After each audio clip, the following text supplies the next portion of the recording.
Hello everyone, I am Randy Suarez, aka Silva, back here with another amazing reaction. This time we're back with some more Lord Genji, his KORAGG video. KORAGG, the Deadbeat Warrior, featuring Shaman King 100. And like I said in the last Shaman King one that I did yesterday, thank you.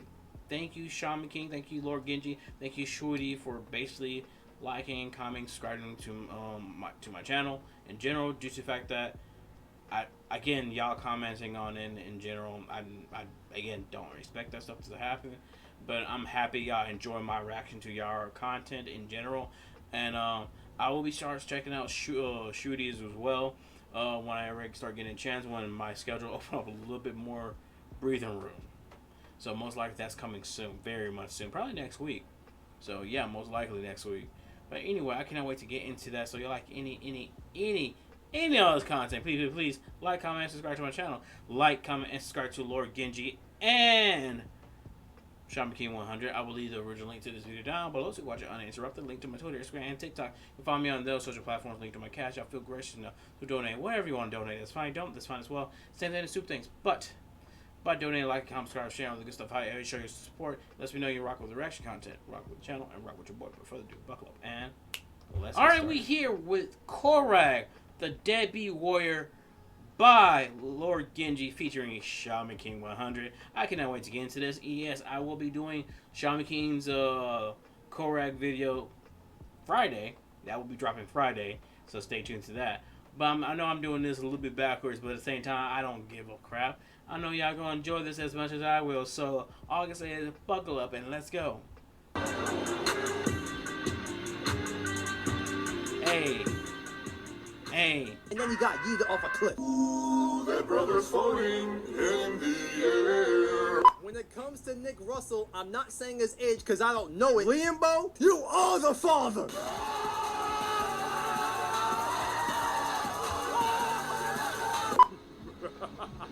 Yeah, Dad. Where the f was that milk at? Deadbeats, the absolute scum of the earth. Now, we've dealt with them at least once in our lives, or watched them in our favorite shows or in our favorite games. For example, Goku. Now, Goku's a great character, don't get me wrong, but when it comes to being a father, that's a whole different story. I feel like bro forgets he even has a family, cause bro constantly leaves for the milk, leaving Chi-Chi to be a single mother. Now, Jing, don't even get me started. Bro is laying the pipe on Gon's mother. I don't know who she is, but I feel bad for her though. Then 9 months later, there had to be a new milk flavor that dropped, because he dropped off Gon with his aunt, and he went to go look for that damn milk flavor for the majority of Gon's life. For real. Absolutely sick. But those two don't compare to the person we're talking about today. KORAGG from Power Rangers Mystic Force. Yeah. But to be fair,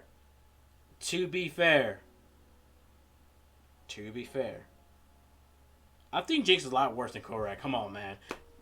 Jing is a lot worse than KORAGG, to be honest. people who've been requesting him, you got your wish. For the people who wanted Zanaku, it'll happen another day. While bro is low-key a deadbeat, but you have to admit he is a menace. From benching the White Ranger, constantly trolling the Red Ranger through a Neuralink, I don't know how the hell he did that. He must have had connections with Slade. Since Mystic Force and Teen Titans were airing around the same time, I know I'm not reaching with this shit. The list goes on. You already know we back at the Mansion of Black Forces, but this time, I am not doing this episode alone. I have a special guest. You'll find out who it is soon enough. Hey yo, do the thing!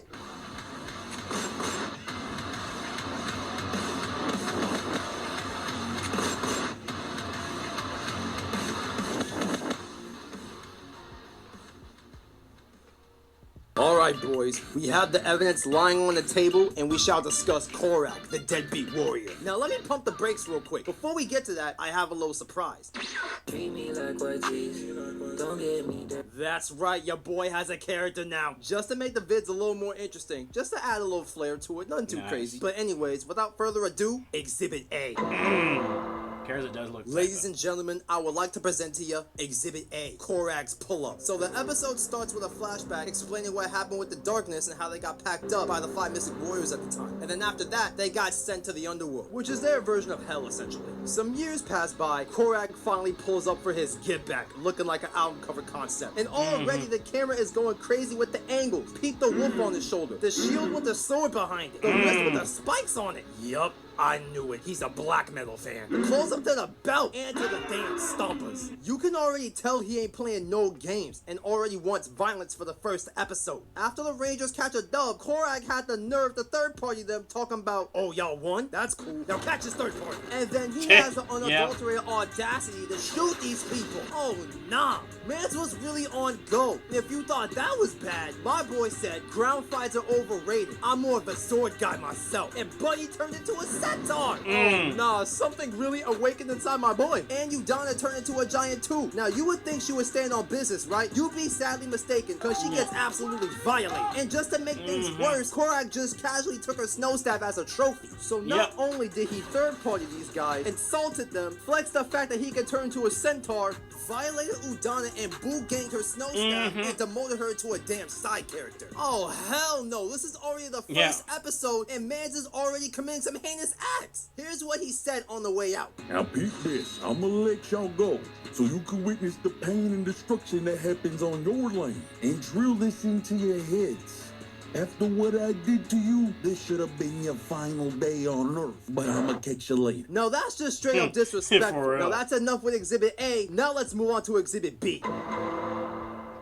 Alright, ladies and gentlemen, I present to you Exhibit B, Gaslighting and Fade Running 101. Now, gaslighting, for those who don't know, is a method where the user makes the other person question their entire existence. So it's really manipulation. And there are a good selection of users, Slade, Aaron Yeager, etc. And KORAGG is no different. So peep this, Nick is just chilling at work, and next thing you know, KORAGG has that Neuralink on Nick because bro starts yapping in his mind talking about, Nick, nobody wants you in their lives. You're sorry. You better dip before I come and see you. Nah, I have several questions on how and why. To this day, I'm still trying to figure out how the hell he did that. I'm assuming knowing what's to come. I'm not going to spoil a bit. He kind of did earlier, but at the same time, I'm not going into that. It's, let's just say, they have a special bond. The hell does bro have a Neuralink to Nick's mind? This man had to be chopping it up with Slade from Teen Titans, cause Buddy did the same thing to Robin and Tara. Here's how the conversation went. So I have this guy I'm trying to troll, right? And I need some tips. How can I break his mind, per se? So what you got for me? Easy. Use your telepathy. Now, I don't know if you have that, but if you do, go into his mind and start talking demons. I mean, something crazy. Damn! I mean, it literally worked for me 3 different times with Robin, Tara, and Beast Boy. Didn't even know what hit them. Excellent, excellent. Pleasure doing business with you. My pleasure. Now go out there and mentally traumatize your op. Now, to be fair, in the show, he used a snow staff to get into Buddy's head, but I'ma still say him and Slade had connections. Yeah. KORAGG is still talking heavy, while niggas on his bike, Bo was like, enough is enough. You about to run my fade right now. And to Nick's surprise, it was KORAGG doing the trolling. Nick morphs and then got straight to the swing. These boys were dead evil, going blow for blow, bar for bar with each other. And as expected, KORAGG got the upper hand on old Buddy. As the fight continues, Nick really started getting cooked. It was so bad that his friends had to jump in for the scrap. Bro was so petty to the point when a squad pulled up, it was a perfect time to bust out the Centaur form. Oh, that wasn't enough. Bro decided to pull out the Centaurus Wolf Megazord. Oh, no. It was bad enough that they already can't hang with them, especially Nick, and he decided to pull this shit. Bro, I can't. No way. It's the fact that he decided to pull out the Megazord when the whole squad pulls up. And like, you doing this for what reason? For what purpose? For the love of the You game. absolutely got it, Chief. And bro took their ability to combine. Oh, nah, bro's petty and a thief? Bro really said, Without your Megazord power, you and your homies can't hang with me. And next time I pull up, I'ma cancel your life subscription. as you can clearly see, KORAGG is the following: a menace, a troll, petty, and he's a deadbeat. You know what? I gotta get the guest. Ladies and gentlemen, I would like to reveal the identity of the special guest. It is none other than Shaman King 100. That's right, your boy had to do a team up for this episode since he already made a KORAGG video of his own. It'll only make sense. Now, I'm gonna let Shaman... Hey, and I will be reacting to it Friday. So stay tuned for that. give you a crash course on KORAGG's gaslighting ability, cause that right there is an impressive feat. Ayo, Shaman, do the thing! Thank you for having me on, my man, but since we are talking about the violator himself, I have brought new evidence to the table. That being Exhibit B. See, KORAGG invented the concept of living in your ops head rent-free. He didn't just occupy space, my man built a luxury penthouse up there and paid zero utility. Because as you brought up, local domestic violence wasn't enough. Man had his talents go international. Mr. Worldwide over here. But after finishing her up, it wasn't enough, as my man done put her snow snap as a souvenir and mounted that bad boy to the wall. But not even that was enough for him. Nope. Because what's the point of having nice things if you can't rub it in somebody's face? For real. So my man miraculously learns that he has the power of telepathy, and he goes to a direct call straight to Nick's head. Nah, bro, really a cyberbully. And it's messed up because you know it was just to Nick, because he didn't do this to any other Ranger. No. He didn't make fun of the Green Ranger's inflatable arms, didn't hit Udonna with the hey big head. Nah, he decided to hit Nick with the hey you up head. Ready to throw that. Not the hey you up chat. That's a violation to a whole nother level.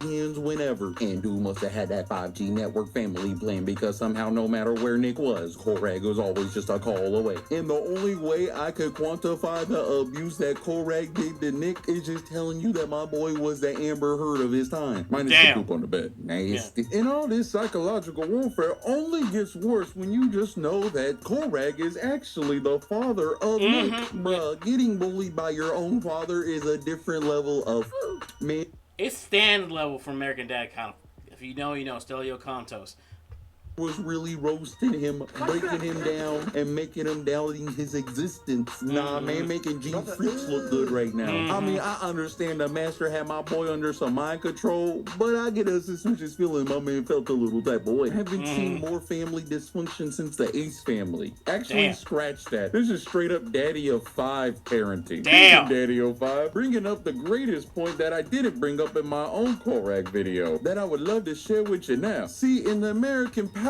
Ranger version, Liam Bo is just the father and husband to Udonna and Nick. But in the Super Sentai version, Woolzard, aka KORAGG, he wasn't just the Red Ranger's pops, he was all the Rangers' father. What in these Star Wars? This is not a Mari episode anymore. This is Jerry Springer at this point. Bro wasn't just a deadbeat to one kid. Man deployed with the whole squad and went AFK. And I got to say, man was thinking he was Nick Cannon or something, because man was trying to repopulate the Earth solo dolo with him and the White Ranger. I mean, I know he the Wolf Knight. He got that dog in him, but the White Ranger definitely got that dog in her, you know.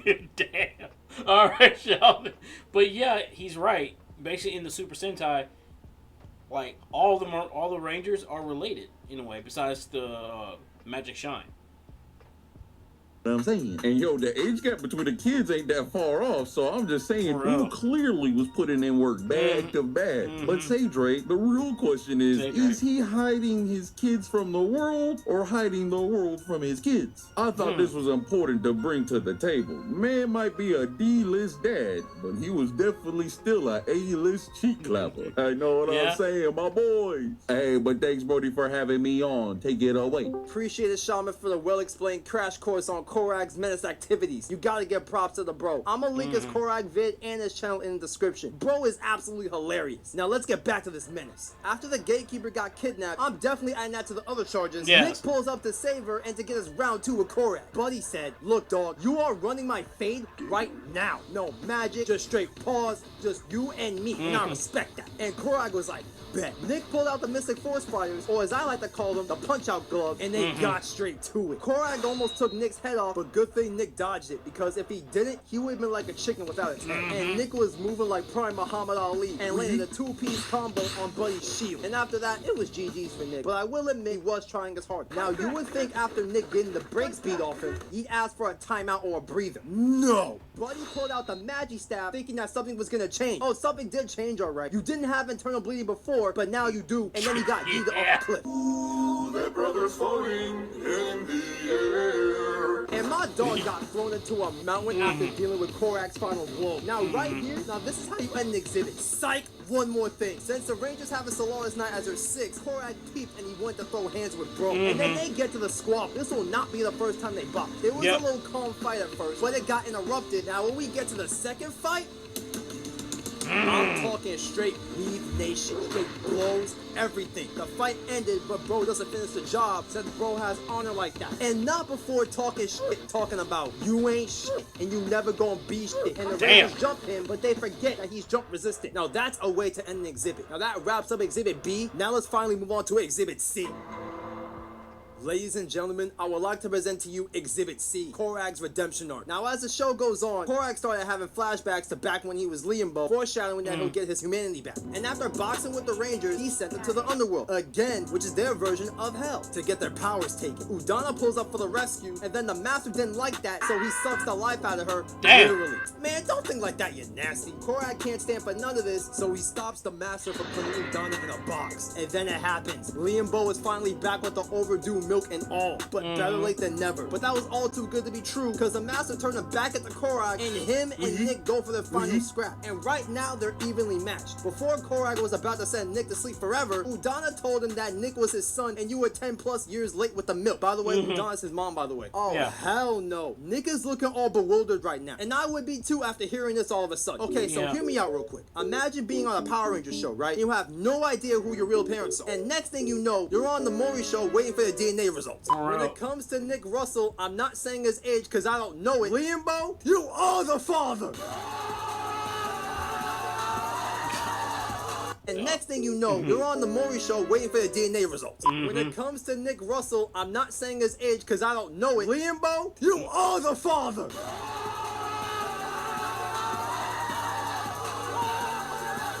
So after cheating death, Liambo finally pulls back up for the ones. I'm gonna let the morph sequence play because I don't think I could do it justice. Metal Source! Mystic Force! Alright. Let's just take a second to admire the drip real quick. Bro really went from grape to fruit punch flavor. In all seriousness, he got it on though. He immediately got to work and packed up homeboy. You would think everything would be fine and hunky-dory, but nah. Not even an episode passes by, and Nick got possessed by the Master and became a new KORAGG. Now that's not good for me, for you, or for anybody in the vicinity. And immediately started upping the pole on his pops. I understand you're mad about your dad going on a lifelong journey for the milk and just now reappearing in your life. I get it. But at least try to have a connection with him to some degree. Bro is pretty much saying, yeah, Dad. What's that milk at? Liambo has to step in for the very first time in Nick's life and give him good old tough love. And they teleport back to the base. And off rip, a table explodes as soon as they make contact with it. Flammable ass furniture. And Buddy thinks he's Captain America because he throws his shields up and hits it with a hook kick at his dad. Now I'm like 99% sure that he didn't know he could do shield tricks. But either way, Steve Rogers and Sam Wilson will be very proud of him right now. And then he starts W King Liambo and yeets him into some more flammable ass ornaments. And this continues for a few seconds. And after he's done doing that, he hits him with a 360 aerial kick. Bro thinks he's Jet Li. At this point, Liambo has no choice but to tackle his son, hoping the CTE will make him stop. If anything, it's making him more angry. So they take the fight outside. And oh my gosh, what this man Nick did to him is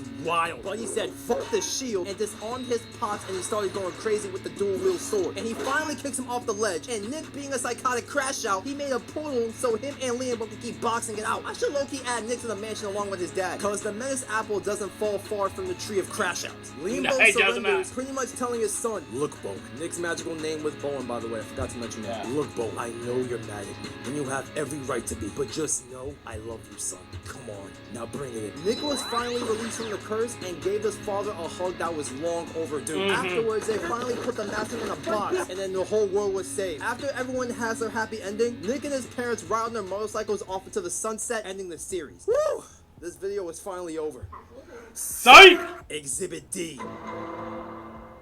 Y'all really thought I was gonna end the video just like that? Nah, we gotta take a little trip from the States to Japan because it's time for a bonus round. In Magic Ranger vs. Deca Ranger, KORAGG, aka Wozard, has went toe-to-toe with the Shadow Ranger, aka Deca Master. And you would think we would have gotten this fight in America, but unfortunately, we were robbed of this fight because they never did a crossover. But I will say one thing, they were going crazy in this fight. Yo, Japan is always getting the cool shit. Anyways, KORAGG pulls up on both the teams and immediately notices Shadow Ranger, completely ignoring the other Ranger team. teams. Like, damn, bro just called him irrelevant. Doggy tells him to dip so him and KORAGG could run the fate, and they did exactly that. They both pull the swords out and they get straight to work. It was so hard that they started making after images. They really think they in Dragon Ball Z. They were both like, you know what, let's just get straight to the point. And they both hit their final attacks, slid into the frame, and struck each other. You'd think one would go down after that, but nah. Everything else around them started exploding. And then they started giving each other props, pretty much saying, gang recognized gang, you looking real familiar right now. Now that's a way to end the bonus exam. Yeah. Do I even have to say anything? That's tough. Welcome to the mansion, my boy. Make yourself at home, big bro. And while you at it, Nick, you might as well follow him because you also a part of the mansion, my boy. That For wraps real. up Mansion of Black Forces episode. Again,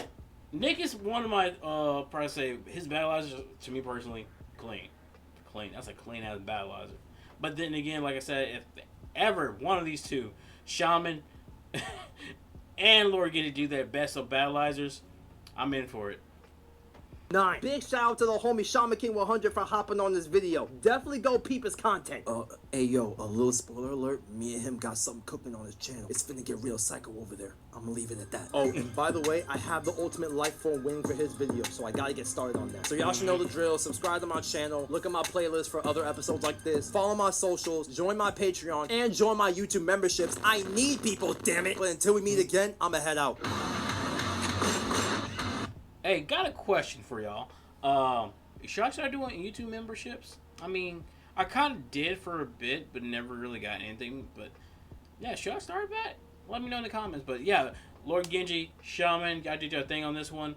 And like I said, KORAGG definitely a deadbeat, but he also is a violator. But thing is, we're gonna react to Shaman's that violator one on Friday. So stay tuned for that one. But Lord Genji, you did your thing, bro. And Shaman, you also did your thing. So, oh man, it's one of the things when it comes to KORAGG or Woolzord, the drip is dripping. The drip is dripping. Like, to be honest, to have that type of tenacity in that drip, they knew Japan was cooking. Japan was cooking. So anyway.